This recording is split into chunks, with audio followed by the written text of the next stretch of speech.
we used to listen to radio. And there was one series, and I'm sure you will remember that, sir. My Bones and My Flute. My Bones and My Flute, that radio serial. And oftentimes, the radio announcer will come on and say, we will now take a short commercial break. And after the commercial break, he will come back on and say, we now return to regular programming. We have just had the commercial break. Let's go back to regular programming. Mr. Speaker, before I present my presentation to this August House today, the Honorable Member, Mr. Duncan, went at length using the media to report the activities of law enforcement in combating the trafficking of illegal guns and illegal drugs, to pin it on the government. What a sad thing to do. Because I am sure any primary school student could take all of the reports under the APNU AFC and they could also pin it. But what is more important? During the period of the APNU AFC, the brother of a sitting minister who was also responsible for the airport, his brother was found in a foreign jurisdiction trafficking drugs. That is not a lie. But you're trying to pin the illegal activities of the underworld on a government, and you had a government minister whose brother was convicted. Mr. Speaker, I've also heard the honorable member going to length about quoting from this person, that person about corruption. Mr. Speaker, the ultimate test of anti-corruption measures in Guyana and in this National Assembly is your declaration to the Integrity Commission. I call on the honorable members to publish on their Facebook page the receipt of their Integrity Commission's declaration 2015, 2016, 2017, and 2018. If you weren't corrupt, declare it. Declare it. Publish it. Mr. Ramjitan likes to talk about publishing on the website. You know what? They came into government without making a declaration, so there was no baseline that people could judge them on. So now their wealth that they're now talking about, there was no baseline to see how it grew from where they came in to where they are now. Every member of the PPPC consistently every year made their declaration to the Integrity Commission. And you coming here to lecture us about corruption? You coming here to lecture us about corruption? Every year. Mr. Speaker,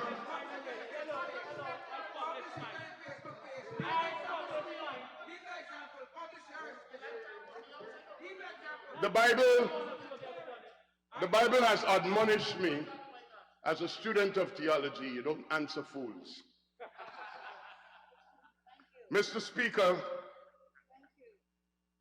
I would like to congratulate, like I would have done year after year, my brother and friend who I enjoy working with, the Honorable Dr. Ashley Singh, for a job well done in presenting Budget 2022. I take the opportunity as well to thank the hardworking and dedicated staff at the Ministry of Finance and all of our technical staff throughout the various ministries, the hard work, the consultations, their participation in the very many consultations to get us to where we are today. And today, we are debating this budget.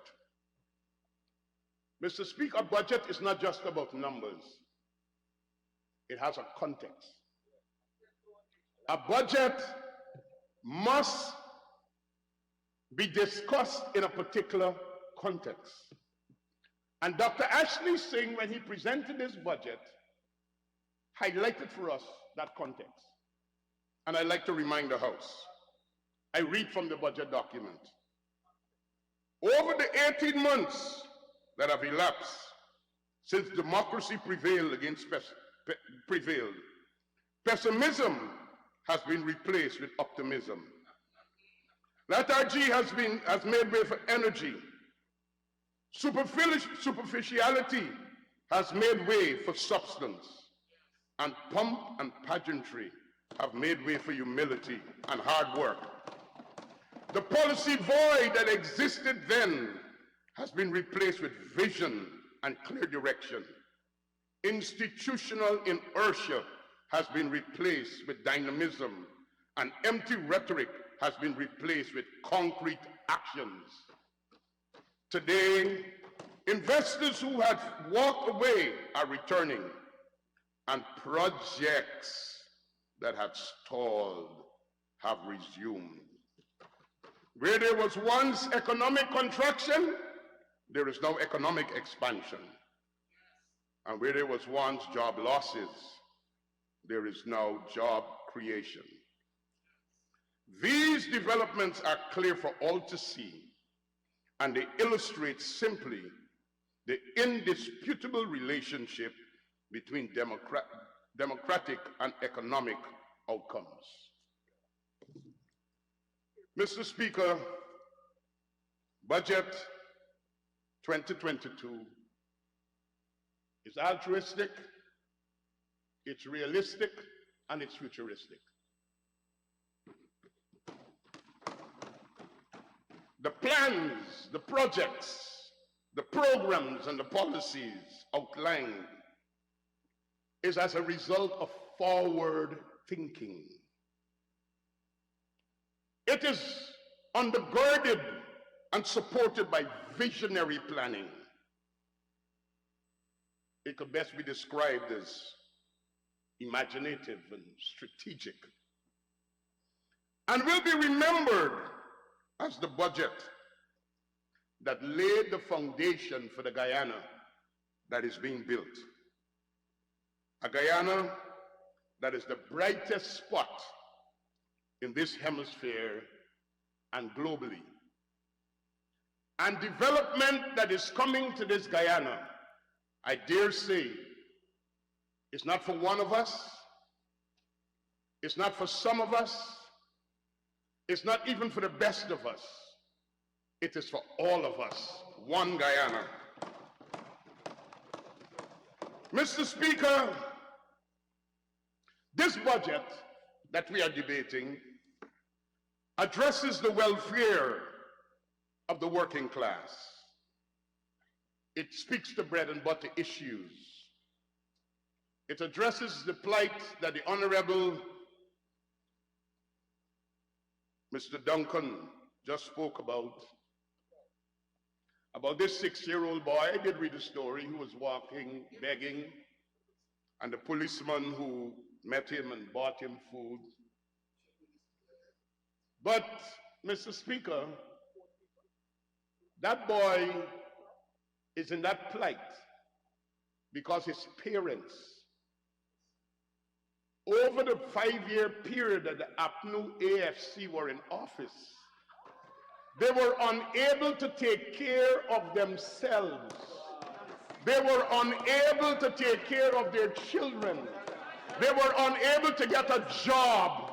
They were unable to have savings. This budget restores hope to Guyanese people and will bring them out of poverty.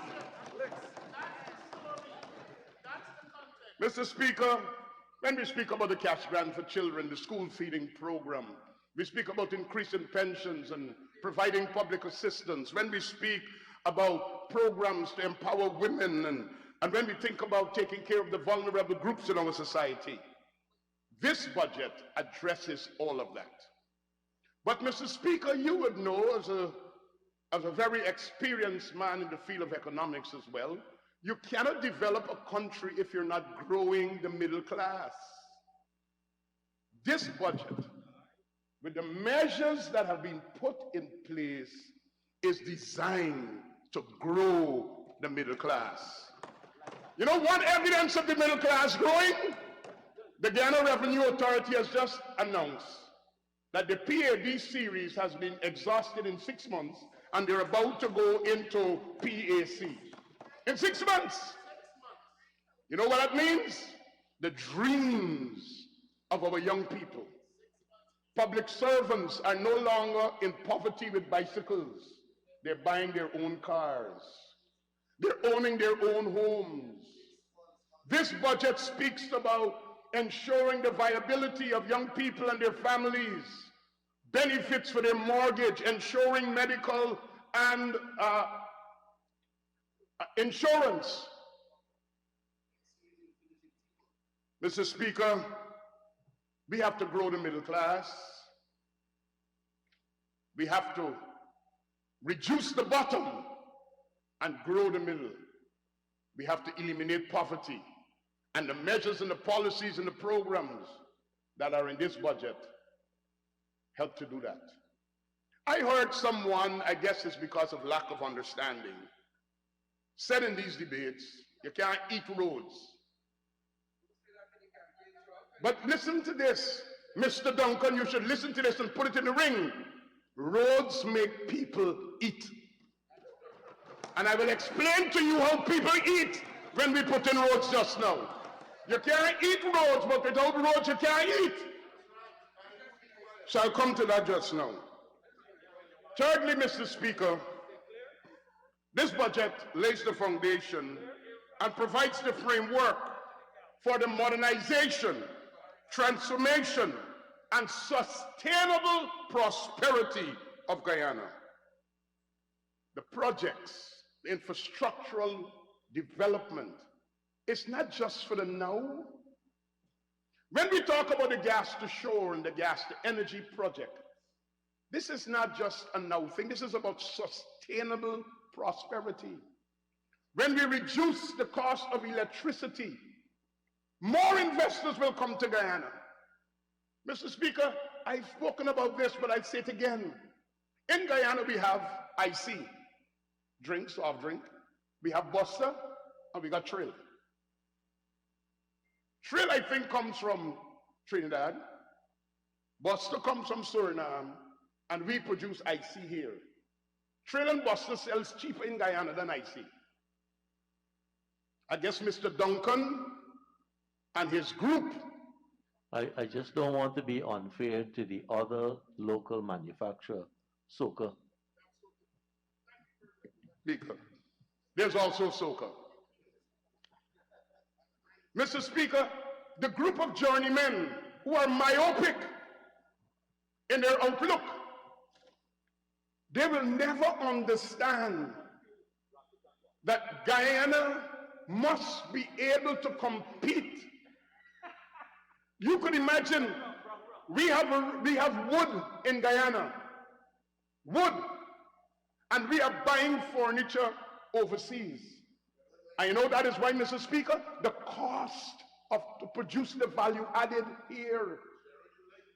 This, what we are doing when we invest in electricity, is to ensure Guyana's sustainable prosperity. Mr. Speaker, our investments in the infrastructure to accommodate agriculture. So this budget provides $5 billion to support sea and river defenses. But it's not just boulders and riprap sea defenses we're thinking about. We're thinking about the thousands of farmers who plant cash crops, rice, sugar, the poultry farmers, the cattle farmers. They have to be able to carry on their trade, so we have to keep the sea out. So we are making the investment to secure agriculture. So bricks, though, you can't eat the stone on the sea defense, but because we put it there, people can eat.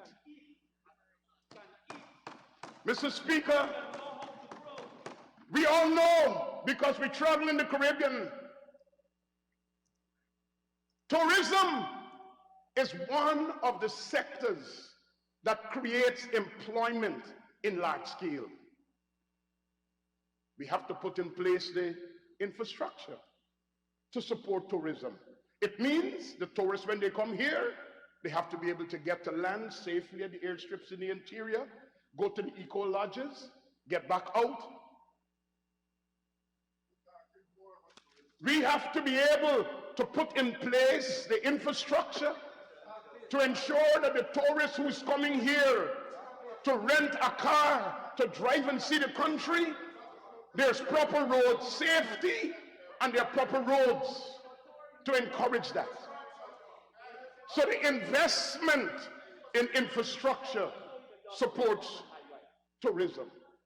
When we invest, sir, and we put the roads, whether they are hinterland roads or whether they are urban roads or farm to market access roads, or we opening up super highways, these are not roads that are leading to just a destination. For example, there will be a new superhighway from Schoonard to Parika. While the road starts at Schoonard and ends at Parika, it opens up opportunities. It is not just leading to Parika, but it's leading to prosperity. Opportunities for housing, opportunities for farming. We have given incentives for large-scale plantation agriculture. Those roads open up those opportunities. Mr. Speaker, when we build all of the 32 bridges from Kurupakari to Letem, we're not just pouring concrete and steel and putting it on earth. We are making a corridor open to move to the next leg of linking Linden with Letem, which essentially is opening up tens of millions of people in a new market in northern Brazil. The road is leading so that people can eat. Mr. Speaker, when we invest in the number 58 road that is linking the Quarantine Highway with the Kanji Creek and possibly be able to get over the Kanji Creek, you know what we're doing, sir? The sons of the farmers could now get their own lands. The grandsons of those who farm there could get their own lands. We're opening up new lands. So the infrastructure program of Guyana and the investments that we are making in infrastructure is not just brick, loom, sand, concrete, and asphalt. It's opportunities to lead for prosperity for the people of Guyana. And I'm proud to be part of such a project.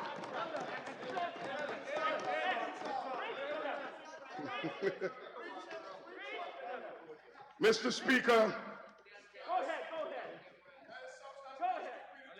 this budget provides for affordable housing. It provides for world-class healthcare facilities. It provides accessible education for all, from nursery and more realistically now, university or tertiary, including technical and vocational training. It provides opportunities for young people. It provides opportunities for the small businesses. It provides opportunities for improving the business competitiveness for the private sector. This budget, and I would like the honorable members in the opposition to hear, provides dignity for our men and women in uniform. It provides dignity for them. Mr. Speaker, this budget addresses the health and wellness issues of our public servants. It provides for the development of their careers, and it also provides for their well-being. The president has been speaking over and over again. One thing to do is to give salary increases. And everybody wants to talk about salary increases, but this budget also provides for non-salary benefits, housing, health care, scholarships, free. So go and tell the people in the ring that this budget is not doing nothing for them. They are listening to Bishop Edghill this morning.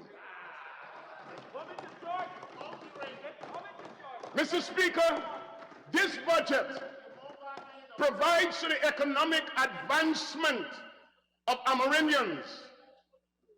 Last year budget, we bought tractors and harrows and the machinery for harvesting and the plows and the trailers to transport people. I'm proud to report to this House that in Region 8, we were able to give contracts to all of the communities to build the roads, because you just can't have the tractor, but you must be able to link the communities. You know what that means? They must be able to move between villages.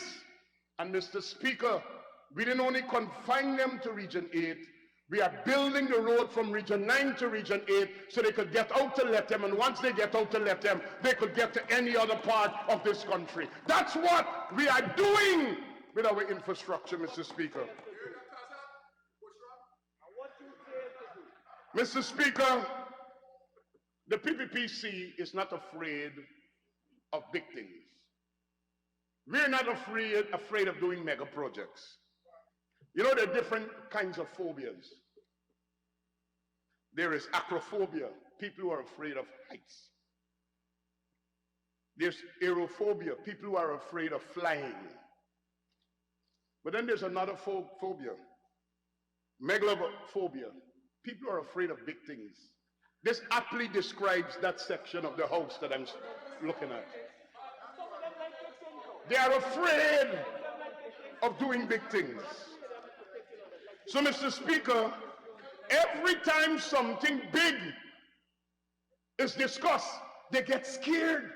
Amalia, the one project that would have already been benefiting Guyana, they scuttled it. It is too big for them to understand. So now they hear gas to shore, too big for them to understand. You hear $88 billion in infrastructure, too big for them to understand. You hear a budget of $552.9 billion, too big for them to understand. Mr. Speaker, and let me take the time to correct, because an honorable member stood in this House and said, up until now, they don't understand how much money from the Natural Resources Fund will be spent and where. Now, I know we have comprehension issues, and Minister of Education, I've appealed to you over and over again to address this issue of comprehension. In the opposition. But Mr. Speaker, you know why we are in this House? Because every cent from the Natural Resources Fund that will be spent to support budget 2022 will be transferred to the consolidated fund. And money could only leave the consolidated fund by an appropriation act. An appropriation act is something that takes place in this House. Next week, every member over there who has the capacity to understand, they will be able to ask questions. And by the way, Mr. Speaker, there are no foolish questions, so they could ask any question. Answers will be given, and at the end of it, a vote will be made. When that is done, that bill is signed into an act, and that's where the money is spent. Oil money, gold money, rice money, sugar money, taxes money, all in one fund, and it is financing a development plan. So that is a simple explanation. Mr. Speaker, but I have a message. I have a message for Guyana. And I have a message to all of the 31 members. Well, 30 right now, waiting on one.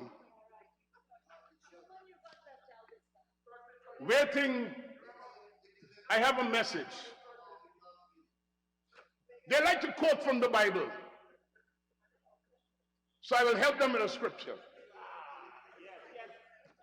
Proverbs chapter 10 and verse 4. Hear what Proverbs says. Lazy hands bring poverty. Diligent hands bring prosperity. That is the definition of what took place 2015, 2020. Lazy hands. Institutional inertia. Doing nothing.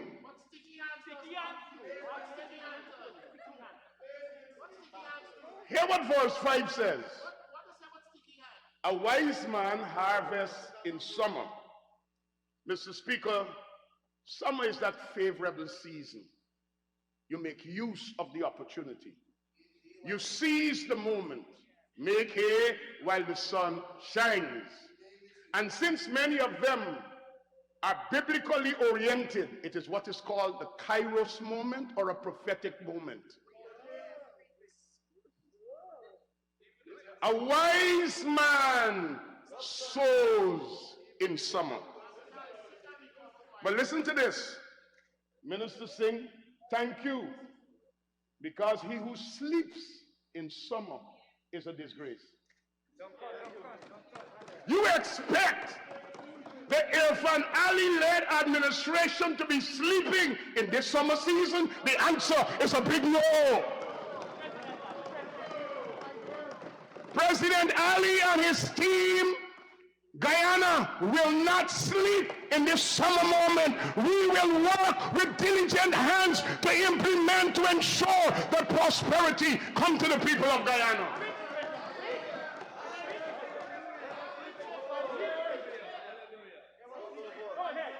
The contributions of this APNU AFC shows that they lack foresight or they're having difficulties with intellectual insight. Mr. Speaker, let me tell you about some of the achievements of the Ministry of Public Works since we came to office. Mr. Speaker, I want to start with the Chedijagan International Airport. I went there for several festivities and the Guyanese coming back home. I don't need to listen to people who are anti-development and anti-progress. I listen to people who, when they land here, they say, wow, you guys are doing a good job. I was here 3 years ago, I was here 4 years ago. The 1,500 issues that had to be fixed, we fixed it. Mr. Speaker, we opened a new runway. And besides that, we have been able to put in the instrument landing system as well as the ADSB system. You know what that means? When the pilots are for the planes, Minister Singh, that when Qatar Airways or all of the flights, transatlantic flights coming here, they want predictability that they must be able to land and not to be diverted to another airport because they can't see the runway.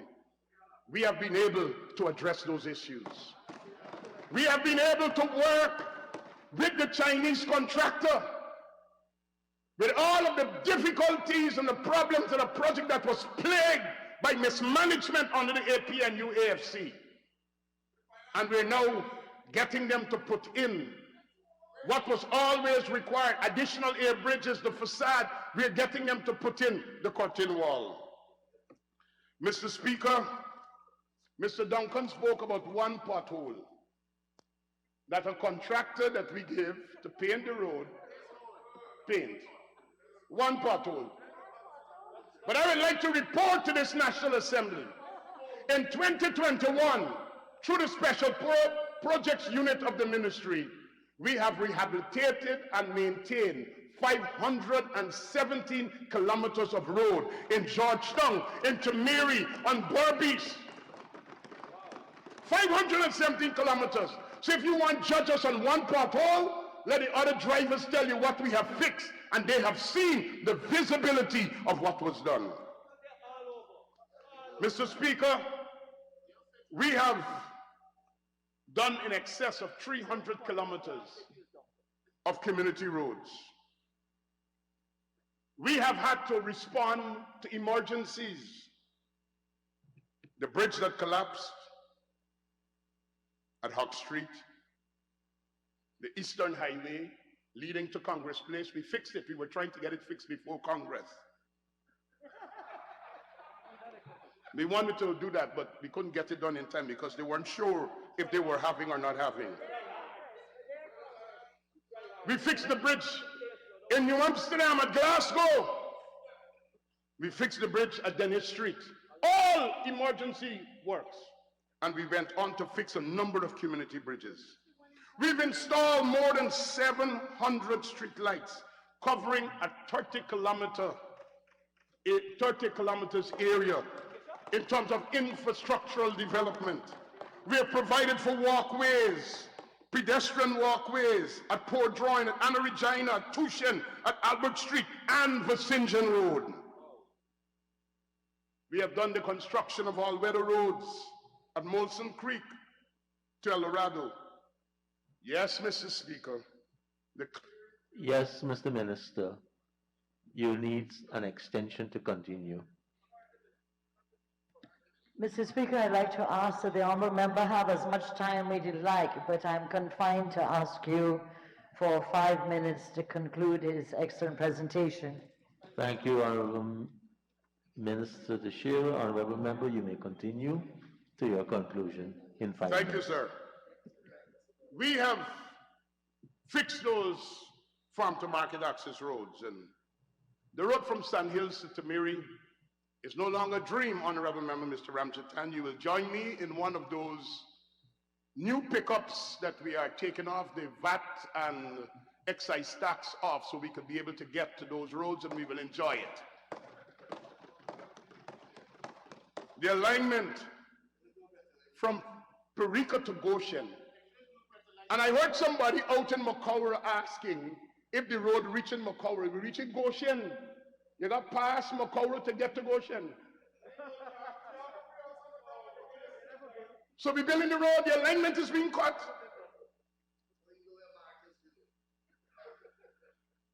Mr. Speaker, we are continuing to those city fences.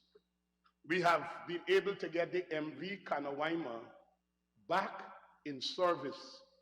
The MV Kanawaima was down since 2019. As a matter of fact, the APNU AFC didn't have the capacity to engage the Surinamis. It looks like they couldn't get nothing done with Suriname. Because of the interventions at the highest level and dialogue between Guyana and Suriname and friendly relations, the Kanawaima is back in service. Mr. Speaker, in terms of what is happening in the maritime sector, we have already bought a new pilot boat, not one that's going 6 knots and 12 knots, because you'll never get where you're going with the 52 ships that you have to bring into Port Georgetown every week with a 6 knots and a 12 knots. But we are building a better boat and a bigger boat. Mr. Speaker, the Transport and Harbors Department, which was an entity that all of us had great concern for because of its liabilities and its inability to finance itself, last year earned revenues of over $1 billion. Mr. Speaker, and by the way, ask the users of the Parika Supernam service the satisfaction that they now enjoy because of the additional service that was put in place. People, during the Christmas period, people commended the Transport and Harbors Department for the service they were able to get to Georgetown, get back home on the same day because of visionary interventions there. Mr. Speaker, the Government Electrical Inspectorate Department have adopted 31 new electrical standards, and they are now implemented across the country to ensure safety in homes and the prevention of electrical fires.